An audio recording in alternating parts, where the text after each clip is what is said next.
So I just watched a great podcast. Connor Habib was interviewing, I think it's Shvechko Horvat. Apologies if I'm mispronouncing that. But they were talking about how we already live in a post-apocalyptic world, and that, the end of capitalism is nigh.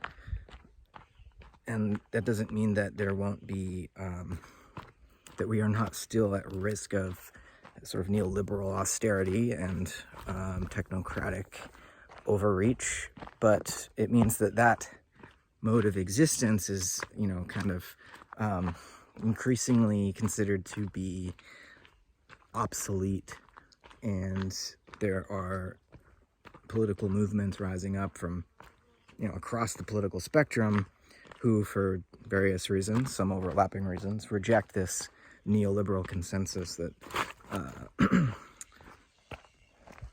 that we've been living under, for several decades now. And Horvat and Connor Habib were talking about the need to shift from a sense of space and spatial expansion to a sense of time, and time as a kind of commons. Not that we shouldn't also shift to a sense of commons in our spatial, topographic and geographic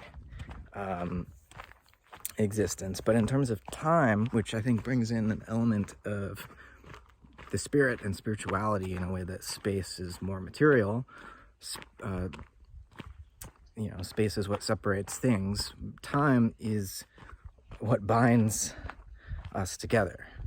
And it is mostly an invisible sort of binding, whereby we see the effect of time, but the cause, the sort of creative advance that drives the universe onward is somewhat, well, it's immaterial, it's invisible, and so of course relating to time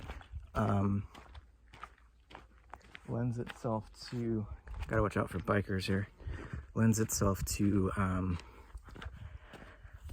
the rebirth of a kind of spirituality whereby we relate to the beings of the past, the dead, and the beings of the future, future beings. We relate to them as, part of who we are, and that we owe gratitude to these time beings that precede and succeed us.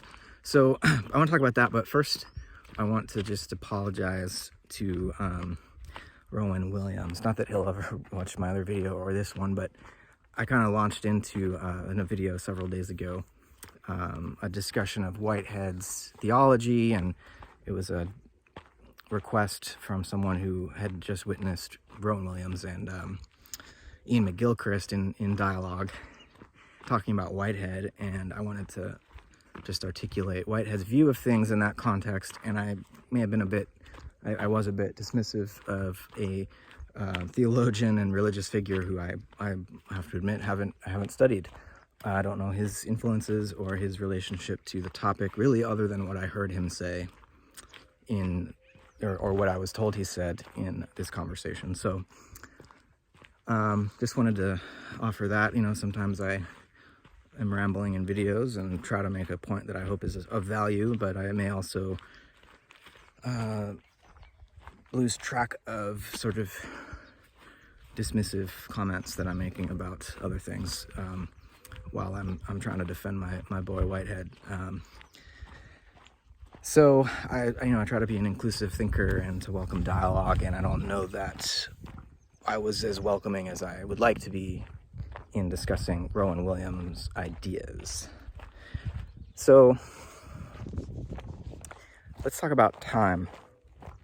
I think the sociology and the psychology of work versus that of play is relevant here, because work and play are ways of being in relationship to time.